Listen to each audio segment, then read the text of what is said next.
इस वीडियो में हम देखेंगे कि ग्रामीण क्षेत्र पर शासन किस तरीके से अंग्रेजों ने चलाया है, यानी ब्रिटिश सरकार ने ग्रामीण क्षेत्र पर अपना शासन किस तरीके से चलाया है और क्या उन्होंने किया था ताकि ग्रामीण क्षेत्र पर जो शासन है वो अच्छी तरीके से चला सके। तो यहाँ पर हम देखें कि ये जो चित्र दिखाया गया है ये 1765 का है। 1765 में रॉबर्ट क्लाइव मुगल बादशाह से बिहार और उड़ीसा की दीवानी ग्रहण करते हुए यहाँ पर दिखाया हुआ है। तो कंपनी यहाँ पर दीवान कब बन गई थी, कब? 12 अगस्त 1765 को मुगल बादशाह ने ईस्ट इंडिया कंपनी को बंगाल का दीवान तैनात किया था और इस बात की पूरी संभावना है कि यह घटना मुट्ठी भर अंग्रेज और हिंदुस्तानियों की मौजूदगी में रॉबर्ट क्लाइव के तंबू में घटी होगी। लेकिन इस चित्र में इस घटना का एक भव्य समारोह के रूप में दिखाया गया है और इस चित्र में उस चित्रकार ने बताया है, तो ये जो चित्र है उस चित्रकार ने बनाया है जिसे रॉबर्ट क्लाइव ने अपने जीवन की यादगार घटनाओं को चित्रित करने का जिम्मा सौंपा था।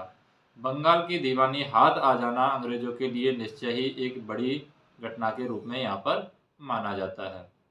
दीवान के तौर पर कंपनी अपने नियंत्रण कंपनी क्या है? दीवान के तौर पर कंपनी अपने नियंत्रण वाले भूभाग के आर्थिक मामलों की मुख्य शासक बन गई थी। अब उसे अपनी जमीन का शासन चलाने और आमदनी को व्यवस्थित करने का रास्ता यहाँ पर ढूंढना था।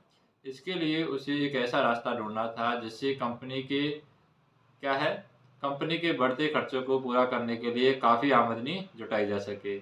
व्यापारिक कंपनी के नाते उसे यह ख्याल भी रखना था कि वह अपनी ज़रूरत की चीज़ें खरीदती और बेचती रहे। समय के साथ में कंपनी को यह भी समझ में आने लगा कि उसे सावधानी के साथ में आगे बढ़ना होगा। बाहरी ताकत होने की वजह से उसे उन लोगों से भी शांत रहना था जो गांव देहात में पहले शासन चला चुके हैं और जिनके पास अभी भी काफ़ी ताकत और सम्मान था। ऐसे जो लोग स्थानीय सत्ता में रह चुके थे उन्हें नियंत्रित करना तो जरूरी था, यानी उनको हम क्या करते हैं, जो ब्रिटिश सरकार है वह सोचती थी कि ऐसे जो लोग स्थानीय सत्ता में रह चुके हैं उन्हें नियंत्रित करना तो जरूरी था, लेकिन उन्हें खत्म नहीं किया जा सकता। यह काम कैसे हो, हम देखेंगे कि कंपनी ने ग्रामीण इलाकों को उपनिवेश कैसे बनाया, आय के संसाधन जो ग्रामीण क्षेत्र है वहाँ पर किस तरीके से आय के संसाधन जुटाए हैं, लोगों के अधिकार किस तरीके से तय किए गए, मन माफिक फसलों की खेती कैसे करवाई। कंपनी की आमदनी की अगर हम बात करें, जैसे कि यहाँ पर कंपनी की आमदनी की बात करते हैं। कंपनी की आमदनी तो बन गई थी लेकिन अभी भी खुद को एक व्यापारी ही कंपनी मानती है। कंपनी भारी भरकम लगान तो चाहती है लेकिन उसके आंकलन और वसूली की कोई नियमित व्यवस्था करने में कंपनी यहाँ पर हिचकिचा रही है। उसकी कोशिश यही है कि वह ज़्यादा से ज़्यादा राजस्व हासिल करे, कम से कम कीमत पर बढ़िया सूती और रेशमी कपड़ा वो खरीदे। इसी कारण 5 साल के भीतर बंगाल में कंपनी के द्वारा खरीदी जाने वाली चीज़ों का कुल मूल्य है वो 5 साल के भीतर यहाँ पर दुगना हो चुका था। 1865 से पहले कंपनी ब्रिटेन से सोने और चांदी का आयात करती थी और इन चीज़ों के बदले सामान खरीदती थी। अब बंगाल में इकट्ठा होने वाले पैसे से ही वो क्या करती है, पैसों से ही निर्यात के लिए चीज़ें वो खरीदी जा सकती थी। तो यहाँ पर ये जो डायग्राम बताया गया है, बंगाल स्थित मुर्शिदाबाद का एक साप्ताहिक हॉट मेला यहाँ पर बताया गया है जो सप्ताह में एक बार लगता है। ग्रामीण इलाकों के किसान और कारीगर अपनी चीज़ें बेचने और ज़रूरत की चीज़ें खरीदने के लिए नियमित रूप से बाज़ारों में आते थे और आर्थिक संकट के समय इन बाज़ारों पर बहुत ही बुरा यहाँ पर असर पड़ा है। जल्दी ही यह जाहिर हो गया था कि बंगाल की अर्थव्यवस्था एक गहरे संकट में फंसती जा रही है। कारीगर है वो गांव छोड़ कर के भाग रहे थे क्योंकि इन्हें बहुत कम कीमत पर अपनी चीज़ें कंपनी को जबरन यहाँ पर बेचनी पड़ती थी। किसान अपना लगान है वो नहीं चुका रहे थे या नहीं चुका पा रहे थे। कारीगरों का उत्पादन है वो गिर रहा था। खेती चौपट होने की दिशा में बढ़ रही थी और 1770 में पड़े अकाल में बंगाल में 1 करोड़ लोगों की मौत हो गई और 1 करोड़ लोगों को मौत की नींद यहाँ पर सुला दिया जाता है और इस अकाल में लगभग 1/3 आबादी यहाँ पर समाप्त हो जाती है। तो यहाँ पर चार्ल्स कॉर्नवालिस, जिस समय स्थायी बंदोबस्त लागू किया गया था उस समय कॉर्नवालिस है वो भारत का गवर्नर जनरल था। अगर बंगाल के रैयतों पर कोलब्रुक का कथन क्या था, यानी बंगाल के रैयतों के बारे में कोलब्रुक ने क्या कहा है। बंगाल के बहुत सारे गांवों में कई ताकतवर रैयत खुद खेती नहीं करते थे। वे औरों को पट्टे पर जमीन दे देते थे और उनसे भारी लगान वसूल करते थे। 1860 में एच.टी. कोलब्रुक ने इन काश्तकारों की स्थिति इस शब्दों में व्यक्त किया है, यानी इन शब्दों में बयान की है उन्होंने। एच.टी. कोलब्रुक ने काश्तकारों की स्थिति के बारे में बताया है कि बटाई की भारी शर्तों और मवेशियां, बीज, आजीविका व कर्जे के बदले बेगारी से दबे ये काश्तकार खुद को कर्ज से कभी बाहर नहीं निकाल सकते। जब उन्हें जीने को भी पूरा नहीं मिलता तो ऐसे भयानक हालात में वे दिल लगाकर काम कैसे कर सकते हैं। नहीं उन्हें अपनी हालात सुधारने की कोई उम्मीद यहाँ पर दिखाई देती है। खेती में सुधार की जरूरत की अगर बात करें, अगर अर्थव्यवस्था संकट में थी तो क्या कंपनी अपनी राजस्व आय के बारे में आश्वस्त रह सकती थी।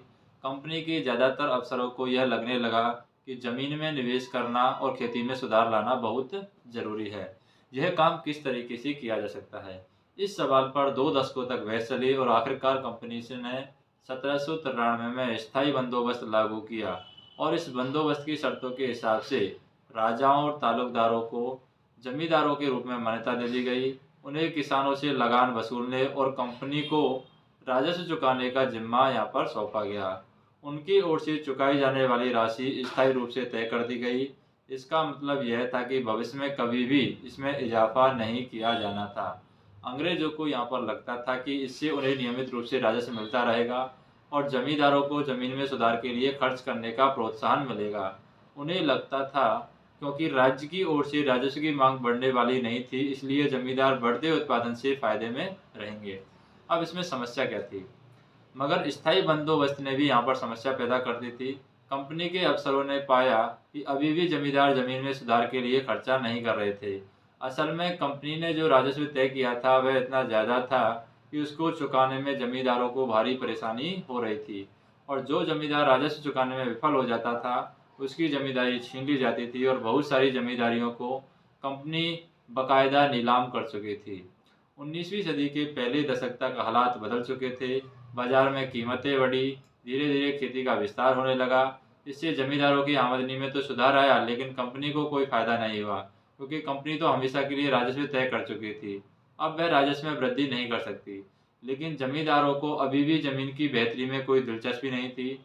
उनमें से कुछ तो बंदोबस्त के शुरुआती सालों में ही अपनी जमीन गंवा चुके थे और जो बचे रह गए थे अब उन्हें भी बिना परेशानी और निवेश के खतरा उठाए आमदनी की उम्मीद दिखाई दे रही थी। जब तक जमींदार किसानों को जमीन देकर उनसे लगान वसूल सकते थे उन्हें जमीन में सुधार की परवाह यहाँ पर नहीं थी। तो यहाँ पर हम बात करें महल की, ब्रिटिश राजस्व दस्तावेजों में महल एक राजस्व इकाई थी और यह एक गांव और गांवों के एक समूह यहाँ पर होती थी। तो ये महल है एक क्या थी, एक तरीके से राजस्व इकाई थी महल। ब्रिटिश राजस्व दस्तावेजों में महल को एक राजस्व इकाई माना गया है और यह एक गांव या गांवों के एक समूह होती थी। दूसरी तरफ गांवों में किसानों की यह व्यवस्था बहुत दमनकारी दिखाई दी क्योंकि किसानों को लगा कि ये जो व्यवस्था है कर देने की जो व्यवस्था है बहुत दमनकारी है। किसानों को जो लगान चुकाना था वह बहुत ज़्यादा था और ज़मीन पर उसका अधिकार सुरक्षित नहीं था। लगान चुकाने के लिए अक्सर महाजन से कर्ज लेना पड़ता था। अगर वह लगान नहीं चुका पाता तो उसे पुश्तैनी जमीन से बेदखल कर दिया जाता था। दूसरी एक नई व्यवस्था यहाँ पर आती है। 19वीं सदी की शुरुआत में कंपनी के बहुत सारे अधिकारियों को इस बात का यकीन हो चुका था कि राजस्व बंदोबस्त में दोबारा बदलाव लाना जरूरी है और जब कंपनी को शासन और व्यापार के अपने खर्चे चलाने के लिए और पैसों की ज़रूरत हो तो वह स्थायी रूप से राजस्व तय करके काम कैसे चला सकती है। तो मद्रास के गवर्नर टॉमस मुनरो यहाँ पर दिखाए गए हैं और बंगाल प्रेसिडेंसी के उत्तर पश्चिम प्रांत यानी इस इलाके का ज़्यादातर हिस्सा अब उत्तर प्रदेश में है। इसके लिए हॉल्ट मैकेजी नामक अंग्रेज ने एक नई व्यवस्था तैयार की जिसे 1822 में यहाँ पर लागू किया गया। मैकेजी को विश्वास था कि उत्तर भारतीय समाज में गांव एक महत्वपूर्ण सामाजिक संस्था है और उसको बचाए रखना चाहिए। उसके आदेश पर कलेक्टरों ने गांव-गांव का दौरा किया, जमीन की जांचें की, खेतों को मापा, विभिन्न समय के रीति रिवाजों को दर्ज किया और गांव के एक एक खेत के अनुमानित राजस्व को जोड़ करके हर गांव और ग्राम समूह यानी महाल से वसूल होने वाले राजस्व का हिसाब लगाया जाता था और इस राजस्व को स्थायी रूप से तय नहीं किया गया, बल्कि उसमें समय समय पर संशोधन की गुंजाइश रखी गई। राजस्व इकट्ठा करने और उसे कंपनी को अदा करने का जिम्मा जमींदार की बजाय गांव के मुखिया को सौंप दिया गया और इस व्यवस्था को महालवारी बंदोबस्त के नाम यहाँ पर दिया जाता है। उसके बाद में मुनरो व्यवस्था की बात करें, मुनरो ने क्या व्यवस्था की है? ब्रिटिश नियंत्रण वाले दक्षिण भारतीय इलाकों में स्थायी बंदोबस्त की जगह नई व्यवस्था अपनाने का प्रयास किया जाने लगा। वहाँ जो नई व्यवस्था विकसित हुई थी उसे रैयतवारी का नाम यहाँ पर दिया गया। कैप्टन अलेक्जेंडर रीड ने टीपू सुल्तान के साथ चले युद्धों के बाद कंपनियों के द्वारा कब्जे में लिए गए कुछ इलाकों में इस व्यवस्था को आजम कर भी देख लिया था, यानी इसको अजमा कर भी यहाँ पर देख लिया था इस व्यवस्था को कुछ इलाकों में। टॉमस मुनरो ने इस व्यवस्था को विकसित किया और धीरे धीरे पूरे दक्षिणी भारत पर यही व्यवस्था लागू हो गई। रीड और मुनरो को लगता था कि दक्षिण में परंपरागत जमींदार नहीं थे, इसलिए उनका तर्क यह था कि उन्हें सीधे किसानों से ही बंदोबस्त करना चाहिए और जो पीढ़ियों से जमीन पर खेती करते आ रहे हैं, और राजस्व आकलन से पहले उनके खेतों का सावधानी पूर्वक और अलग से सर्वेक्षण किया जाना चाहिए। मुनरो का मानना था कि अंग्रेजों को पिता की भांति किसानों की यहाँ पर रक्षा करनी चाहिए और यहाँ पर सब कुछ है वो ठीक नहीं था। जैसे अगर हम बात करें, जैसे नई व्यवस्थाएं लागू होने के बाद महज कुछ साल के भीतर उसमें समस्याएं दिखाई देने लगी। जमीन से होने वाली आमदनी बढ़ाने के चक्कर में राजस्व अधिकारियों ने बहुत ज़्यादा राजस्व तय कर दिया था। किसान राजस्व चुका नहीं पा रहे थे, रैयत गांवों से भाग रहे थे, बहुत सारे क्षेत्रों में गांव वीरान हो गए थे। आशावादी अफसरों की उम्मीद थी कि नई व्यवस्था किसानों को संपन्न उद्यमशील किसान बना देगी, लेकिन ऐसा हुआ नहीं। यूरोप के लिए अगर फसलों की बात करें, अंग्रेजों ने यह भी महसूस किया कि ग्रामीण इलाके न केवल राजस्व प्रदान कर सकते हैं, बल्कि वहाँ यूरोप की ज़रूरतों के हिसाब से सही फसलें भी पैदा की जा सकती है। 18वीं सदी के आखिरी तक कंपनी ने अफीम और नील की खेती पर पूरा जोर लगा दिया। इसके बाद लगभग 150 साल तक अंग्रेज देश के विभिन्न भागों में किसी न किसी फसल के लिए किसानों को मजबूर करते रहे हैं। बंगाल में पटसन फसल की जाती थी, असम में चाय फसल का उत्पादन किया जाता था, संयुक्त प्रांत यानी वर्तमान उत्तर प्रदेश में गन्ना, पंजाब में गेहूँ, महाराष्ट्र और पंजाब में कपास और मद्रास में चावल की खेती ज़्यादातर की जाती थी। यह कैसे किया गया? अंग्रेजों ने अपनी ज़रूरत की फसलों को खेती को फैलाने के लिए कई तरीके अपनाए। इस तरह की एक फसल उत्पादन की ऐसी ही एक पद्धति को हम अच्छी तरीके से समझ सकते हैं।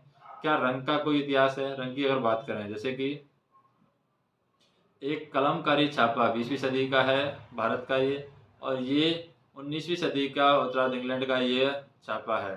तो यहाँ पर इस तस्वीर में भारत में आंध्र प्रदेश के बुनकरों के द्वारा बनाए गए कलमकारी छापे यहाँ पर दिखाई गई है, और दूसरा तरफ ब्रिटेन का प्रसिद्ध कवि है कलाकार विलियम मॉरिस के द्वारा बनाए गए फूल वाले छापे हैं। दोनों छापों में यहाँ पर एक बात समान है, दोनों ही गहरे नीले रंग के हैं यहाँ पर, लेकिन दोनों में यहाँ पर गहरे नीले रंग का ये इस्तेमाल किया गया है। इसे आमतौर पर यहाँ पर नील कहा जाता था, या नीले रंग का इस्तेमाल किया जाता था। नील की खेती से नीला रंग मिलता था। तो क्या आप जानते हैं कि यह रंग किस तरीके से पैदा किया जाता था? इन छापों में आपको जो नीला रंग दिखाई दे रहा है वह नील नाम के एक पौधे से निकाला जाता है। ये जो रंग है नीला, वो नील नाम के पौधे से निकाला जाता है। और इस बात की काफ़ी संभावना है कि 19वीं सदी के ब्रिटेन में मॉरिस के छापों में इस्तेमाल किया गया नीला रंग भारत के उगने वाले नील के पौधे से ही तैयार किया गया होगा। उस समय भारत में दुनिया में नील का सबसे बड़ा उत्पादक स्रोत भारत को ही माना जाता था। सबसे बड़ा स्रोत है दुनिया में नील का, उस समय भारत ही था। भारतीय नील की मांग दुनिया में क्यों थी? अगर उसकी बात करें, नील का पौधा मुख्य रूप से उष्णकटिबंधीय इलाकों में ही उगता है। 13वीं सदी तक इटली, फ्रांस और ब्रिटेन के कपड़ा उत्पादक कपड़े की रंगाई के लिए भारतीय नील का इस्तेमाल कर रहे थे। अगर हम बागान की बात करें, नील का उत्पादन है बागानों में किया जाता है। तो बागान एक विशाल खेत जिस पर बागान मालिक बहुत सारे लोगों से जबरन काम करवाता था। कॉफ़ी, गन्ना, तंबाकू, चाय और कपास आदि के विषय में बागानों का जिक्र किया जाता है, क्योंकि बहुत बड़े विशाल खेत में इनका उत्पादन किया जाता था। उस समय भारतीय नील बहुत थोड़ी मात्रा में ही यूरोपीय बाज़ारों में पहुंची थी। उसकी कीमत भी बहुत ऊंची रहती थी, इसलिए यूरोपीय कपड़ा उत्पादकों को बैंगनी और नीले रंग बनाने के लिए बॉर्ड नामक एक और पौधे पर निर्भर रहना पड़ता था। बॉर्ड जो पौधा है वो शीतोष्ण क्षेत्र में उगता था, जबकि जो नील पौधा है वो उष्णकटिबंधीय इलाकों में उगता है, और इसलिए यूरोप में ये आसानी से मिल जाता था बॉर्ड पौधा। उत्तरी इटली, दक्षिणी फ्रांस व जर्मनी और ब्रिटेन के कई हिस्सों में यह पौधा उगता था। नील के साथ साथ नील के साथ प्रतिस्पर्धा से परेशान यूरोप के बोर्ड उत्पादकों ने अपनी सरकार पर दबाव डाला कि वे नील के आयात पर पाबंदी लगा दें। मगर कपड़े को रंगने वाले तो नील को ही पसंद करते थे। नील से बहुत चमकदार नीला रंग मिलता था, जबकि बोर्ड से मिलने वाला रंग बेजान और फीका होता था। और 17वीं शताब्दी तक आते आते यूरोपीय कपड़ा उत्पादकों ने नील के आयात पर लगी पाबंदी में ढील देने के लिए अपनी सरकारों को राजी कर लिया, और कैरिबियाई द्वीप समूह स्थित सेंट डोमिंगो में फ्रांसीसी, ब्राजील में पुर्तगाली, जमैका में ब्रिटिश और वेनेजुएला में स्पेनिश लोग नील की खेती करने लगे, और उत्तरी अमेरिका के भी बहुत सारे भागों में नील के बागान सामने आ गए थे। 18वीं शताब्दी के आखिरी तक भारतीय नील की मांग और बढ़ गई। ब्रिटेन में औद्योगिकरण का युग शुरू हो गया और उसके पास कपास उत्पादन में भारी इजाफा हुआ। अब कपड़ों की रंगाई की मांग और तेजी से बढ़ने लगी। अब नील की मांग बढ़ी और उसी दौरान वेस्ट इंडीज और अमेरिका से मिलने वाली आपूर्ति अनेक कारणों से यहाँ पर बंद हो गई थी। 1783 से 1789 के बीच में दुनिया का नील उत्पादन आधा रह गया और ब्रिटेन के रंगरेज अब नील की आपूर्ति के लिए बेचैनी से किसी और स्रोत का तलाश कर रहे थे, और यहाँ नील कहाँ से मिल सकता है। तो भारत में ब्रिटेन की बढ़ती दिलचस्पी की अगर बात करें तो वो नील है। यूरोप में नील की बढ़ती मांग को देखते हुए ईस्ट इंडिया कंपनी भी भारत में नील की खेती बढ़ाने के रास्ते यहाँ पर ढूंढने लगती है। और 18वीं सदी की अगर बात करें, 18वीं सदी के आखिरी दशकों में बंगाल में नील की खेती तेजी से फैलने लगी। बंगाल में पैदा होने वाला नील दुनिया के बाजारों में छा गया। 1788 में ब्रिटेन के द्वारा आयात किए गए नील में भारतीय नील का हिस्सा केवल लगभग 30% था, और 1810 में ब्रिटेन के द्वारा आयात किए गए नील में भारतीय नील का हिस्सा है 95% यहाँ पर हो चुका था। तो यहाँ पर गुलामों की बगावत है, ये 1791 में, अगस्त 1791 में दिखाई गई है। और यहाँ पर 18वीं सदी में फ्रांसीसी बागान मालिकों के कैरिबियाई द्वीप समूह में स्थित फ्रांसीसी उपनिवेश सेंट डोमिंगो में नील और चीन का उत्पादन, यानी जो चीनी का उत्पादन यहाँ पर शुरू किया गया। और इन बागानों में काम करने वाले जो अफ्रीकी गुलाम हैं 1791 में बगावत पर उतर आए, तो उन्होंने बागान जला दिए, अपने धनी मालिकों को मार डाला, और 1792 में फ्रांस ने अपने उपनिवेशों में दास प्रथा यहाँ पर 1792 में समाप्त कर दी गई। और इन घटनाओं की वजह से कैरिबियाई देशों में नील की खेती यहाँ पर ठप हो जाती है। अगर गुलाम की बात करें, गुलाम क्या होता है? ऐसा व्यक्ति जो किसी दास स्वामी की संपत्ति होता है। गुलाम के पास कोई आज़ादी नहीं होती है, उसे अपने मालिक के लिए काम करना होता है। और जैसे जैसे नील का व्यापार फैला, कंपनी के अफसर और जो व्यावसायिक एजेंट हैं नील के उत्पादन में पैसा लगाने लगे। समय बीतने के साथ साथ कंपनी के बहुत सारे अधिकारियों ने नील के अपने कारोबार पर ध्यान देने के लिए अपनी नौकरी छोड़ दी, और भारी मुनाफे की उम्मीद में स्कॉटलैंड और इंग्लैंड के बहुत सारे लोग भारत आ गए और उन्होंने नील के बागान लगा लिए। जिनके पास नील की पैदावार के लिए पैसा नहीं था, उन्हें कंपनी और नए नए बैंक कर्जा देने को यहाँ पर तैयार रहते थे। अब नील की खेती है वो कैसे होती थी और निजी खेती की समस्याएं क्या थी, उनके बारे में अगर बात करें। नील की खेती के दो मुख्य तरीके थे, एक तो निजी और एक रैयती। निजी खेती की व्यवस्था में बागान मालिक खुद अपनी जमीन में नील का उत्पादन करते थे। या तो वह जमीन खरीद लेते थे या दूसरी जमींदारों से जमीन भाड़े पर लेते थे, और मजदूरों को काम पर लगा करके नील की खेती करवाते थे। अब निजी खेती की समस्याएं क्या थी उसके बारे में हम बात करें। बागान मालिकों को निजी खेती का क्षेत्रफल फैलाने में मुश्किल आ रही थी। नील की खेती केवल उपजाऊ जमीन पर की जा सकती थी, और ऐसी जमीनों पर आबादी पहले से बहुत ज़्यादा थी। यहाँ वहाँ छोटे मोटे खेत ही उनके हाथ लग पाते थे। नील की खेती करने के लिए बड़े बड़े भूखंडों की जरूरत होती थी। इस तरह की ज़मीन उन्हें कहाँ पर मिल सकती थी। उन्होंने नील की फैक्ट्री के इर्द गिर्द पट्टे पर ज़मीन लेने के प्रयास किए और वहाँ के किसानों को हटवा दिया, और इससे टकराव और तनाव यहाँ पर पैदा हो गया। मजदूरों का इंतजाम करना भी आसान नहीं था। बड़े बागान के लिए बहुत सारे मजदूरों की यहाँ पर ज़रूरत होती थी, और मजदूरों की ज़रूरत भी सबसे ज़्यादा उसी समय होती थी जब किसान धान की खेती में यहाँ पर व्यस्त रहते थे। बड़े पैमाने पर निज खेती के लिए बहुत सारे हल बैलों की यहाँ पर ज़रूरत होती थी। 1 बीघा नील की खेती के लिए 2 हल चाहिए होते थे। इसका मतलब अगर किसी बगान मालिक के पास 1000 बीघा ज़मीन है, तो उसे 2000 हलों की ज़रूरत पड़ती थी। हलों को खरीदना और उनका रख-रखाव एक बड़ी समस्या थी। किसानों से भी हल नहीं मिल सकते थे, तो उन्हें अपने लिए ही इन चीज़ों की ज़रूरत होती थी। जिस समय नील उत्पादकों की ज़रूरत होती थी, उसी समय किसानों को हल-बैल भी चावल के खेतों में यहाँ पर व्यस्त रहते थे। अगर बीघा की बात करें, बीघा क्या होता है? ज़मीन की एक माप है। ब्रिटिश शासन से पहले बीघे का आकार अलग-अलग होता था। बंगाल में अंग्रेज़ों ने इसका क्षेत्रफल जो है करीब 1/3 एकड़ यहाँ पर कर दिया है। तो 1 बीघा है, 1/3 एकड़ के बराबर यहाँ पर कर दिया है। 19वीं सदी के आखिरी तक बगान मालिक निज खेती का क्षेत्रफल फैलाने में हिचकिचाते थे और इस व्यवस्था के तहत नील की पैदावार वाली 25% से भी कम जमीन आती थी। बाकी जमीन रैयती व्यवस्था के अंतर्गत आती थी। रैयत की जमीन पर नील की खेती की अगर बात करें, जैसे कि यहाँ पर जो चित्र दिखाया गया है, ये बंगाल के जो मजदूर हैं वो नील की खेती करते हुए बताए गए हैं। और भारत में नील के पौधों की कटाई अधिकांशतः पुरुष लोग ही यहाँ पर करते थे। रैयत की जमीन पर नील की खेती की अगर बात करें, रैयती व्यवस्था के तहत बगान मालिक रैयतों के साथ में एक अनुबंध करते थे। कई बार वे गांव के मुखियाओं को भी रैयत की तरफ से समझौता करने के लिए बाध्य कर देते थे, और जो अनुबंध पर दस्तखत कर देते थे उन्हें नील उगाने के लिए कम ब्याज दर पर बगान मालिकों से नगद कर्जा मिल जाता था। और कर्जा लेने वाले रैयत को अपनी कम से कम 25% जमीन पर नील की खेती करनी होती थी।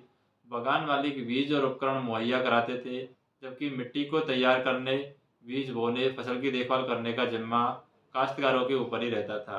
और जब कटाई के बाद फसल बगान मालिकों को सौंप दी जाती थी, तो रैयत का नया कर्जा यहाँ पर मिल जाता था और वही चक्र दोबारा यहाँ पर स्टार्ट हो जाता था।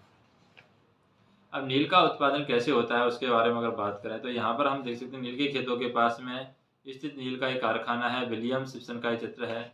नील गांव आमतौर पर बागान मालिकों की फैक्ट्रियों के आसपास ही यहाँ पर होते थे। कटाई के बाद नील के पौधे को कारखाने में स्थित वेटस हौद में यहाँ पर पहुँचा दिया जाता था। ये हौद है, तो किण्वन हौद है ये। तो यहाँ पर कटाई के बाद है नील को हौद में पहुँचा दिया जाता था। रंग बनाने के लिए 3-4 कुंडों की यहाँ पर जरूरत पड़ती थी। जैसे ये कुंड बना रखे हैं, 1 2 3 इस तरीके से कुंड बना रखे हैं। प्रत्येक हौद का अलग काम था। नील के पौधों से पत्तियों को तोड़ करके पहले क्या करते थे, नील के पौधों की पत्तियों को तोड़ करके एक कुंड में गर्म पानी से कई घंटों तक डुबाया जाता था, और इस हौद को किण्वन या फिर स्लीपर कुंड कहा जाता है। और जब पौधे किण्वित हो जाते थे तो द्रव्य में बुलबुले उठने लगते थे। अब सड़ी हुई पत्तियों को निकाल दिया जाता था और द्रव्य को एक और हौद में यहाँ पर दूसरे हौद में छान लिया जाता था, और दूसरा हौद पहले हौद के ठीक यहाँ पर नीचे होता था। दूसरे हौद में इस गोल को लगातार यहाँ पर हिलाया जाता था, जिसको दूसरे हॉल को क्या कहते हैं, इसके जस्ट नीचे होगा, यानी ये वाला दूसरा हॉल, इसको हम कहते हैं बीटर वाट। तो बीटर वाट में इसको हिलाया जाता था। फिर क्या है, बीटर वाट में जब इसको हिलाते थे तो लगातार इसको हिलाया जाता था और पैडलों से इसको खगाला जाता था। और जब यह द्रव्य हरा और उसके बाद नीला हो जाता था, तो हौद में चूने का पानी यहाँ पर डाल दिया जाता था। धीरे धीरे नील की पपड़ियाँ नीचे जम जाती थी और ऊपर साफ द्रव निकल आता था, और द्रव को छान करके अलग कर लिया जाता था। और नीचे जमी हुई नील की गाद को, नील की लुगदी को दूसरे कुंड यानी कि निथारण कुंड में यहाँ पर डाल दिया जाता था। उसके बाद में अगला नीचे कुंड आता है निथारण कुंड। उसके बाद में यहाँ पर निथारण कुंड में उसको डाल दिया जाता था, और इसके बाद उसे निचोड़ करके बिक्री के लिए यहाँ पर सुखा दिया जाता था। तो बिक्री के लिए फिर उस नील है यहाँ पर तैयार हो जाती है।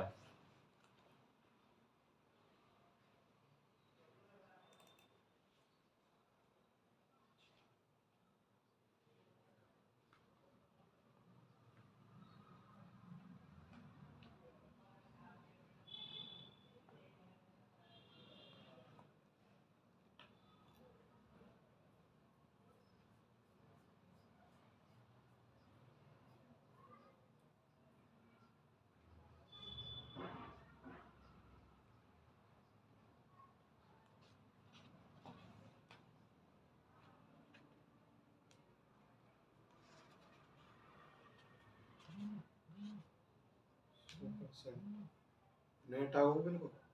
आओ गीतों में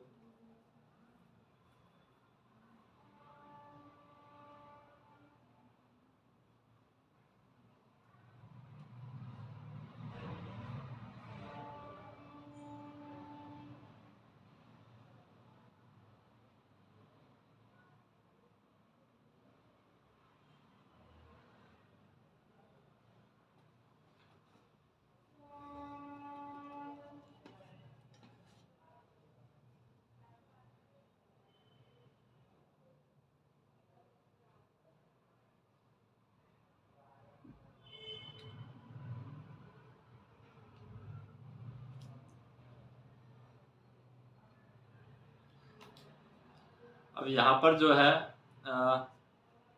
इस चित्र में हम देख सकते हैं नील के पौधों को हौद तक औरतें ढोकर ले जाती हैं।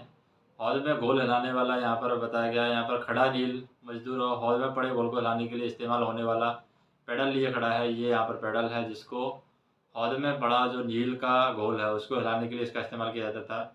और इस मजदूर को 8 घंटे से ज़्यादा समय तक कमर तक भरे नील में घोल में खड़े रहना पड़ता था। बाट की अगर बात करें, एक किण्वन अथवा ये संग्रहण पात्र है बाट। और यहाँ पर आखिरी स्थिति हम देख सकते हैं, बिक्री के लिए नील तैयार है। ये यहाँ आप उत्पादन की आखिरी अवस्था को देख सकते हैं। दरबार सांचों में डाल दी गई नील की लुगदी को काट करके मजदूर उन पर मोहर लगा रहे हैं और पीछे वाले हिस्से में एक मजदूर इन टुकड़ों को सुखाने के लिए यहाँ पर ले जा रहा है। जैसे कि ये टुकड़े बना करके नील को सुखाने के लिए ले जाया जा रहा है। तो इसमें हम देखें कि जो किसान पहले इन कर्जों से बहुत आकर्षित थे, उन्हें जल्दी ही समझ में आ गया कि यह व्यवस्था कितनी कठोर है। उन्हें नील की जो कीमत मिलती थी वह बहुत कम थी और कर्जे का सिलसिला कभी खत्म ही नहीं होता था। समस्या और भी थी। बागान मालिक चाहते थे कि किसान अपने सबसे बढ़िया खेतों में नील की खेती करे, लेकिन नील के साथ परेशानी यह थी कि उसकी जड़ें हैं वो बहुत गहरी होती थी और वह मिट्टी की सारी ताकत को खींच लेती थी और नील की कटाई के बाद वहाँ धान की खेती नहीं की जा सकती थी।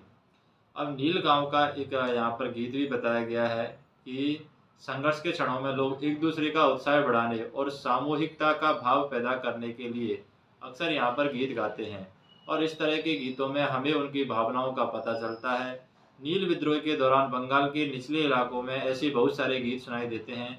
इनमें से एक गीत यहाँ पर दिया गया है कि मौला हाथी के बागान मालिक की लंबी लंबी लाठियाँ दूर इकट्ठी पड़ी हैं और कोलकाता के बाबू इस बड़ी लड़ाई को देखने के लिए नावों के जरिए पहुंच चुके हैं और इस बार तो सभी रेयत यहाँ पर तैयार हैं। वे चुपचाप मार नहीं सहेंगे। अब वे बिना लठियालों के मुकाबला किए अपनी जान को नहीं गंवाएंगे, यानी कि वो अपना मुकाबला है यहाँ पर करेंगे ही करेंगे।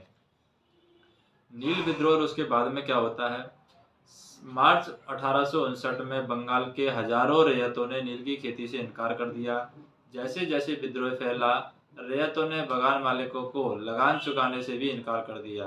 वे तलवार, भाले, तीर कमान लेकर के नील की फैक्ट्रियों पर हमला करने लगे। औरतें अपने बर्तन लेकर के लड़ाई में कूद पड़ी। बगान मालिकों के लिए काम करने वालों का सामाजिक बहिष्कार कर दिया गया। बगान मालिकों की तरफ से लगान वसूली के लिए आने वाले गुमास्ता एजेंटों की पिटाई की गई।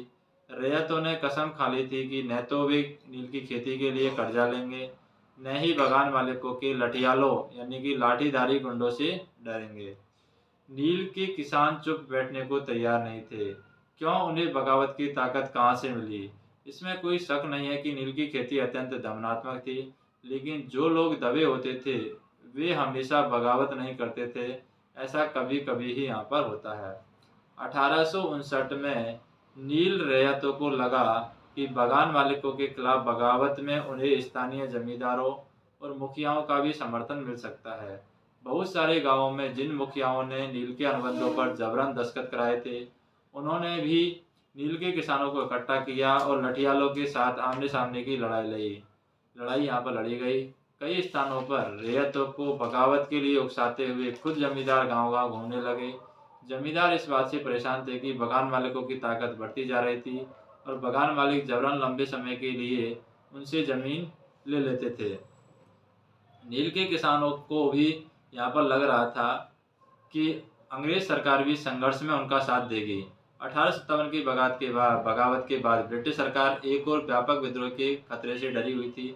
जब नील की खेती वाले जिलों में एक और बगावत की खबर फैली कि लेफ्टिनेंट जो गवर्नर है उन्होंने 1859 की सर्दियों में इलाके का दौरा किया। रैयतों को लगा कि सरकार उनकी दुर्दशा से परेशान है और बरसात में मजिस्ट्रेट एंस्ले ईडन ने एक नोटिस जारी किया जिसमें कहा गया कि रैयतों को नील के अनुबंध मानने के लिए यहाँ पर मजबूर नहीं किया जाएगा। और इस नोटिस के आधार पर लोगों में यह खबर फैल गई कि रानी विक्टोरिया ने नील की खेती न करने का हुक्म दे दिया है। ईडन किसानों को शांत करने और विस्फोटक स्थितियों को नियंत्रित करने की कोशिश कर रहे थे। उनकी कार्यवाही को किसानों ने अपने विद्रोह का समर्थन मान लिया और जैसे जैसे विद्रोह फैला, कलकत्ता के पढ़े लिखे लोग भी नील जिलों की ओर चल पड़े। उन्होंने रैयतों की दुर्दशा, बगान मालिकों की जोर जबरदस्ती और अत्याचारी नील व्यवस्था के बारे में लिखा है। इस बगावत से परेशान होकर के सरकार को बगान मालिकों की रक्षा के लिए सेना बुलानी पड़ी और नील उत्पादन व्यवस्था की जांच करने के लिए एक नील आयोग भी बना दिया गया और इस आयोग ने बगान मालिकों को दोषी पाया और जोर जबरदस्ती के लिए उनकी आलोचना की। आयोग ने कहा कि नील की खेती रैयतों के लिए फायदे का सौदा नहीं है। आयोग ने रैयतों से कहा कि वे मौजूदा अनुबंधों को पूरा करें, लेकिन आगे से वे चाहें तो नील की खेती बंद कर सकते हैं। और इस बगावत के बाद बागानों में नील का उत्पादन धराशायी हो गया। इसके बाद बगान मालिक बिहार पर ध्यान देने लगे। 19वीं सदी के आखिर में कृत्रिम रंगों का निर्माण होने लगा। इससे उनका व्यवसाय भी बुरी तरीके से प्रभावित हुआ। फिर भी वे उत्पादन फैलाने में सफल रहे और जब महात्मा गांधी दक्षिण अफ्रीका से लौटे तो बिहार के किसान ने उन्हें चंपारण आकर नील किसानों की दुर्दशा देखने का न्योता दिया। 1917 में महात्मा गांधी ने यह दौरा नील बागान मालिकों के खिलाफ चंपारण आंदोलन की यहाँ पर शुरुआत की। अब यहाँ पर क्या बताया गया है कि नील की खेती का विरोध करने के लिए एक प्रसंस्करण दिया गया है कि भीख मांग लूंगा परंतु नील नहीं उगाऊंगा।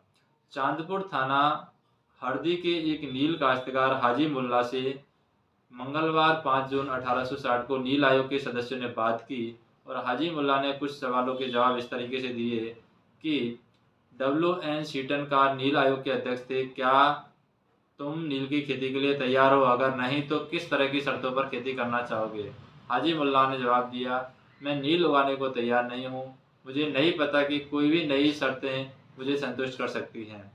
श्री साले ने यहाँ पर पूछा है कि क्या तुम 1 रुपया प्रति बंडल की कीमत पर भी खेती नहीं करोगे? हाजी मुल्ला बोला कि नहीं, मैं नहीं करूँगा। नील उगाने की बजाय मैं कहीं और चला जाऊँगा, भीख मांग लूँगा, परंतु मैं नील नहीं उगाऊँगा।